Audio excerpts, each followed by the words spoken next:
Hello, this is Ron Lugbell, and this video is about how to speak fluently in any language. I'm not sure what level you are right now, but uh, I would suggest working on the four big language skills. That's reading, writing, speaking, and listening, and an additional one, and that is pronunciation. Um, because normally your speaking is should be meaningful communication as much as possible. Just doing meaningless exercises isn't going to be as effective for you as doing real meaningful communication in all these skills. That And if you're just a beginner, you're probably not going to be able to have a real meaningful conversation in the language at this point. So I would suggest having a written conversation in language. Go on to one of these um, websites or apps that do language exchanges and find a native speaker of the language you're trying to learn and do a written conversation with them. And then you can have a real meaningful conversation that's sort of it's maybe not the ideal, but it's something that will help you move towards having a a real oral conversation. You can use a Google Translate or a dictionary if you need to look up language, because as a beginner you won't really know. Um, that's one technique. There's a couple other techniques that I suggest for beginners. One is to get an online tutor. Go to one of the sites, one of the websites that has online tutors for foreign languages. italki is probably the most popular one. I use one called Preply, and you don't have to get a fancy, expensive one. There are some that they don't call them language teachers; they call them tutors or community language partners or something. You can get a little bit cheaper, and so you can, you so that's the second one. The first one is the written um, conversation with a partner, and the second one is to get an online tutor. And the third technique I would suggest would be to use Pimsleur. I'm not sponsored by Pimsleur. It's just something I know that works for getting you conversational in a language. You do that half an hour a day, and you will eventually get to be that will prepare you for conversations. No program in and of itself is actually going to make you fluent in the language, because, like I said before, you need real meaningful communication in order to be fluent. In other words, you need to step out there, out of your comfort zone, and speak in the language with someone that you have real communication with. It's scary. And that's why a lot of people never achieve it. It's not just a question of the work, but it's also a question of um, anxiety. And I understand. I I've got tons of anxiety. That eventually you get past that, but it is really hard.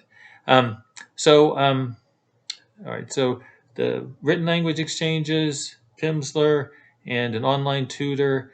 And I'd also suggest you work on your pronunciation.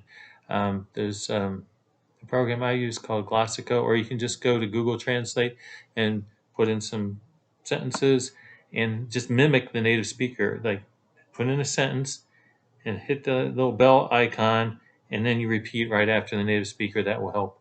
You can also go to one of these language exchange platforms like HelloTalk or Tandem and find a language exchange partner and say, have them help you with your pronunciation.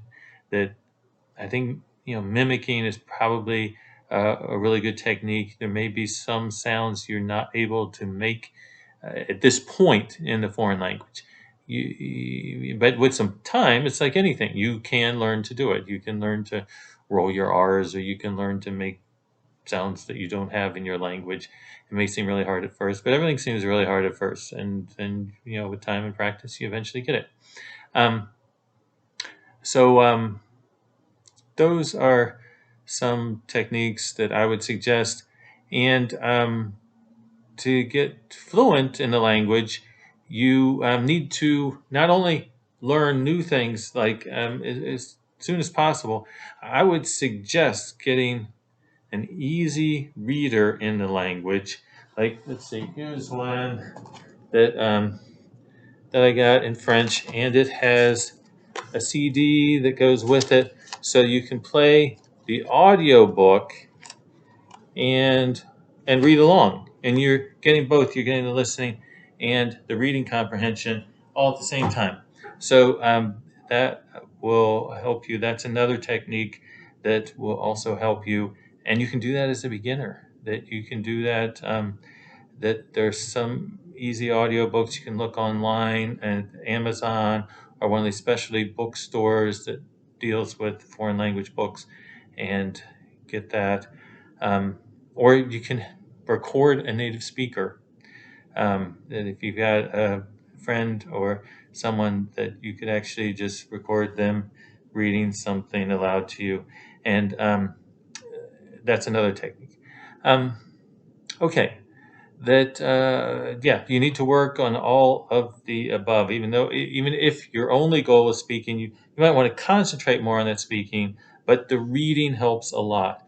The other thing that helps with beginners especially is learning the 1,000 most common words. That as a beginner, you need to just drill a lot of vocabulary. That I I really only do maybe the first 200 or 300 most common words with beginners, and then I switch to sentences, common, easy sentences. Just take sentences out of conversations and drill those, because in a sentence, you have the words in context.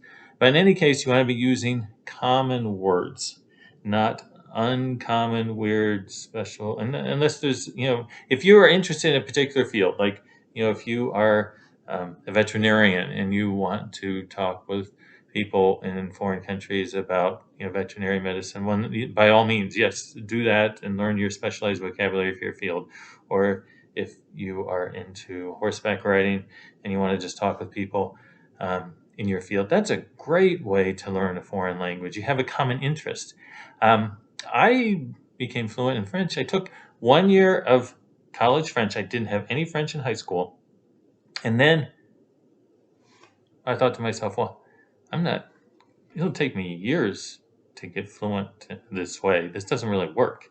And so my first French professor told me the story about how he and his mother went to France, and he went to the Alliance Française, a French language school in Paris, and that's how he learned French. As he went there, and they started from the very beginning, and the teacher would hold up a pen and say pen, and he would, point to the desk and say desk, and that it started from zero, and he learned French that way, and had, good French, and ended up teaching French at the college level. And so I thought, that's a good way to do it. And so this was, long before the internet or anything, before there were such things as language exchanges or online language teachers. And so I thought, wow, that's the way I'm going to learn French. I'm just going to go over to France.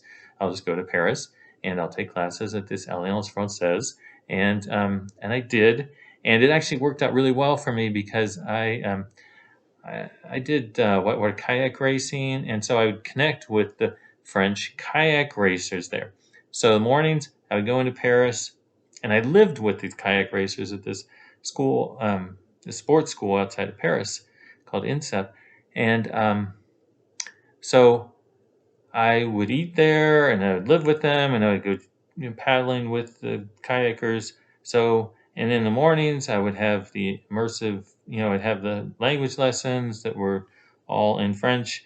And so it was very hard, though, that I got there, and I had a friend who I spoke German with, and she said, "No, you can't speak German with me. You can't speak English with, and you just need to speak French all the time." And I'm like, "But I don't know French." And she said, "No, you just need to speak. French all the time. You're in France, and everyone just speaks French here. So do that."